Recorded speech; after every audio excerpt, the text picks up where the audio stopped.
Next presenter is Dr. Anshupa Patnaik, and after that is Dr. Ankit Agarwal. So Dr. Anshupa Patnaik. Are you ready, Anshupa? Just adjust the mic to you, please. Yeah. We can start the timer. Yes. Good afternoon, everybody.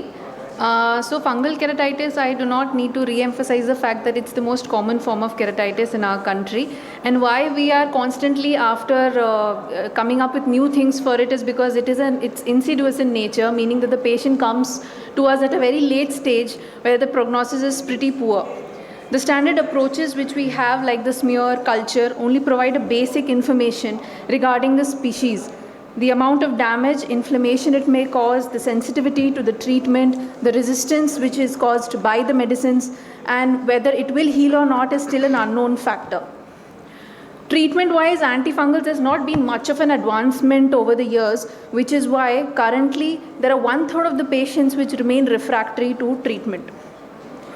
Right now, there are no methods which are available to determine the contribution of the host response in corneal damage, which brings us to the present topic, that is proteome analysis, which is a promising new approach in understanding the host and pathogen effect and cytokine response in the tear. So my study is based on one of the previous papers which was published in our institute, where we studied the tear proteins from Aspergillus flavus positive patients, where a number of proteins were assessed in their tears. Many of the proteins were very highly upregulated in the acute phase, some of which were upregulated in chronic stages. Out of all these, we basically focused on 5 major proteins which were majorly upregulated and downregulated in there throughout the stage of keratitis. And this is just a proteomic workflow to show what all we used. We basically used 2D electrophoresis. The objective of my study was to examine which of these 6 tear proteins can be used as indicators of host immune response, to integrate this tear marker levels with clinical features to develop a model to predict the treatment outcome in patients. We took a total of 136 patients who were culture and smear positive for fungus and documented all the clinical features, which included the ulcer location, the depth, presence of hypopion, and the presenting visual acuity. Based on how they were healing over a period of 3 to 4 weeks, we divided them into responders and non-responders, and an absolute quantification of these 6 tear proteins in the tear was done using commercially available kits. This is just a division of what all fungus we had taken, and it amounted to a total of 136. So there were, out of all the proteins which we saw in the acute and the chronic phase, out of these 5 proteins which we focused on, it was seen that the complement factor B by H ratio was indicative of an inflammatory response in all the keratitis patients. A calprotectin and vimentin ratio was an indicator of an ulcer which was ongoing, not healing, basically worsening. Calprotectin, vimentin, and complement factor B were high in cases where there was a large ulcer size or it was a centrally placed ulcer. A large hypopion was directly proportional to the amount of vimentin which was seen in the tear proteins. And in non-responders, it was seen that the calprotectin by vimentin ratio was increased.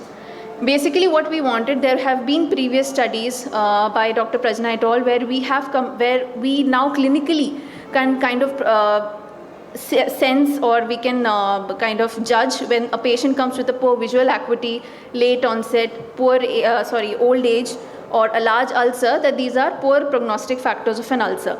However, when we use these clinical factors along with these tear biomarkers, our chance of predicting the treatment outcome of keratitis increases to about 92.3% as compared to 85 and 73. So concluding, my point in this study, our point was that the tear protein analysis can complement a physician's experience, aiding in decision making regarding the need of an antifungal drug along with an host response modulator treatment. Implementation in clinical practice may help us in identifying which of these ulcers would not be responding to a standard antifungal and may need something more than that.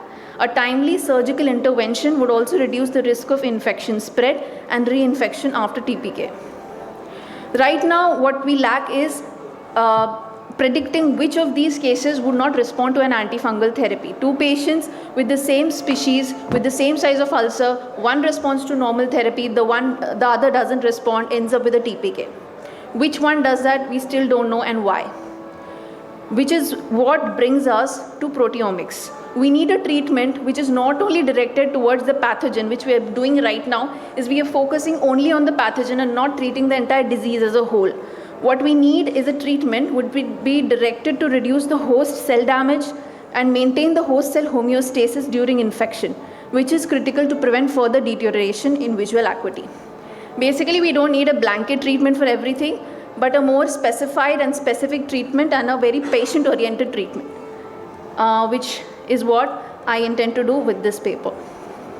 Thank you. Thank you, Anshupa.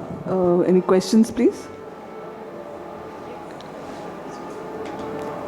For the same pathogen, have you found responders and non-responders with the same pathogen have different markers? Ma'am, I didn't get your question. If you have the same pathogen, okay, like Aspergillus or something, and you have two patients with the same pathogen, have you found one that's a responder and one that's a non-responder with Yes, the ma'am, same? that's a very common scenario in our OPD that Aspergillus, not only Aspergillus, even if it is whatever species, there are patients who get healed immediately, probably in a period of 3 weeks we see scarring along the margins. But there are patients who keep on increasing, either end up with a perforation or the infiltrate keeps on increasing, and we don't really know the reason why. So you found a difference in the markers with the same pathogen Yes, in ma'am. different patients? Yes, ma'am. Okay. How far away are we from looking at this as, in some kind of easily dispensable tool in which, you can just use in the clinic? Ma'am, right now this is at a very nascent stage. As of now, what we are trying is we've come up with a small probe to diagnose whether for all the vision centers it's a dye-based probe which will help just a general ophthalmologist to diagnose whether it's a bacteria or a fungus. It changes its color based on what it is. Right. So we've yet to reach to this level of being able to see which biomarker or which protein is increased. But I think in a period of 10 years. Okay, all right.